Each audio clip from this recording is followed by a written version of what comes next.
Welcome everyone. Before the horror begins, like the video, subscribe to the channel, and share in the comment where you're from and what time you're watching. It helps YouTube bring the best horror straight to your screen. Now, let's start. Who's watching when the curtains twitch in the dead of night? Some neighbors hide shadows that seep through the walls, their whispers chaining you to terrors that linger long after the lights go out.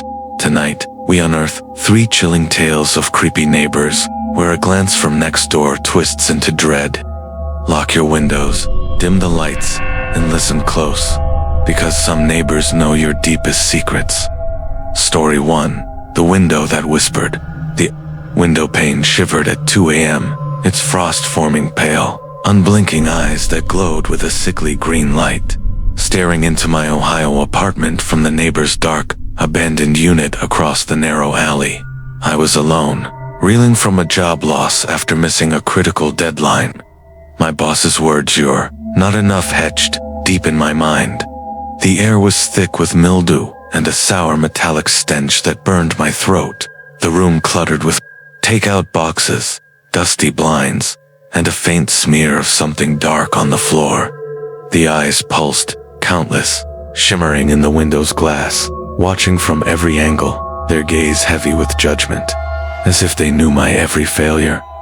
The blinds rattled violently, forming the words, "Stay here," in jagged, glowing lines across the frost, shimmering green, as if scratched by unseen nails, scraping the glass from the other side. The air turned bitterly cold, my breath fogging in thick clouds, as the window hissed, whispering my name in his voice, warped, hollow, accusing me of incompetence. My phone's flashlight flickered, its beam catching a figure in the glass doll. Featureless, its limbs unnaturally long, its void face glowing with those eyes, its stare searing my skin like frostbite. The floor oozed black tar, forming clawing hands that gripped my feet, their touch burning with an acid-like chill that throbbed with my pulse. I yanked the blinds shut, but the glass cracked, the words morphing to "you knew," glowing brighter, the whispers swelling into a scream that shook the apartment's thin walls. The window pulsed, reflecting eyeless faces that moaned my guilt as scorn, my collapse, a career shattered forever. The figure's tarry hands seeped through the floor, searing my door, the glass splintering, dripping tar that shaped more screaming faces, naming every mistake I'd buried deep.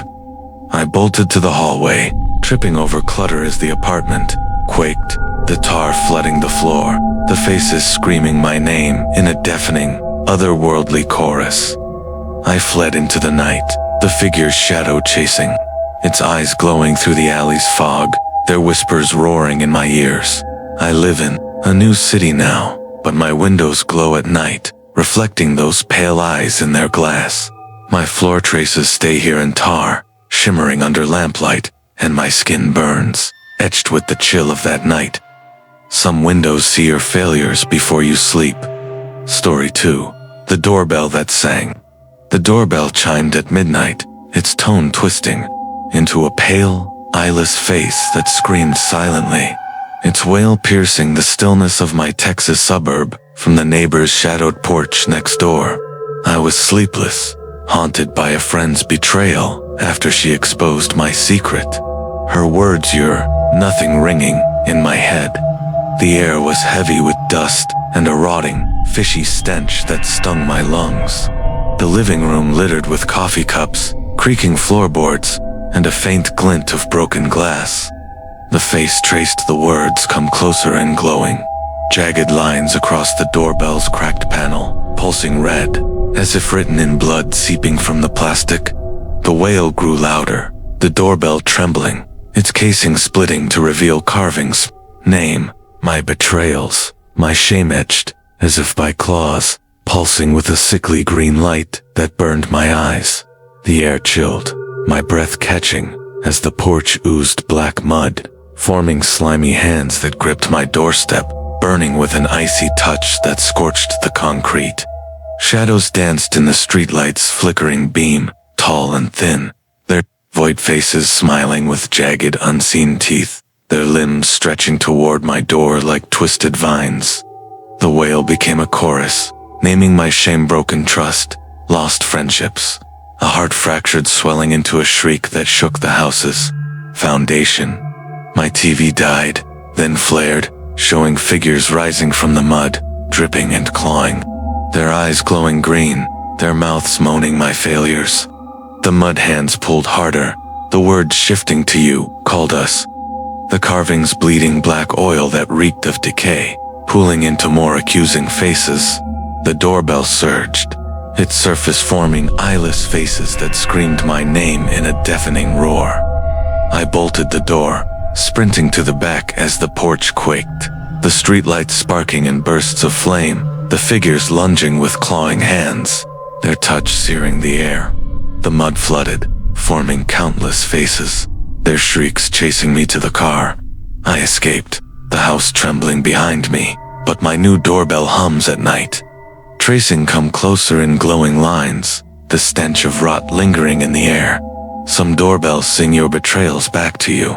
Story 3, The Fence That Breathed.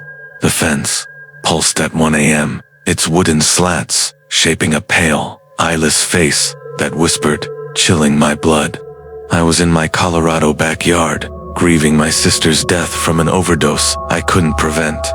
Her last words, "You weren't there," burning in my memory. The air was sharp with pine and a coppery, blood-like temps. The yard lit by flickering floodlights casting twisted shadows on cracked soil and wilted grass. The face whispered, "Stay with me," in her voice, warped, hollow, accusing me of absence during her darkest moments. The ground oozed black tar, reeking of decay, pooling into clawing hands that burned my feet with an acid-like heat that throbbed with each step. The air grew heavier, the fence thickening, dripping black oil that formed, accusing faces, my sisters, my family's, their mouths moving, blaming me for missing her cries for help, her pain.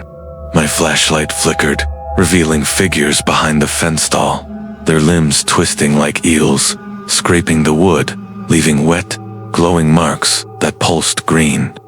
The fence screamed my name, the tar hands tightening, searing my skin with burns that lingered. The floodlights vanished, the yard closing in, the oil flooding, shaping countless faces that echoed my guilt in a chorus of rage. The ground shook, the figures lunging, their clawing hands reaching, their screams deafening. I smashed through the gate with a shovel, my hands bleeding, as the fence surged, the tar flooding, the faces roaring her name in a relentless wail. I fled to the street, the yard crumbling, the screams chasing me through the cold night. I live elsewhere now, but my windows fog at night, forming my eyeless face in the glass, glowing faintly green. My hands burn with the words "stay" etched in my skin, and the air smells of tar, whispering her name in the dark. Some fences hold your grief forever. Which of these neighbor nightmares would you survive until dawn? Share your own chilling encounters in the comments. Have you ever felt eyes watching from next door? Like the video, hit that subscribe button, and ring the bell for more terrors from the shadows. Something darker waits behind the next door. We'll see you there.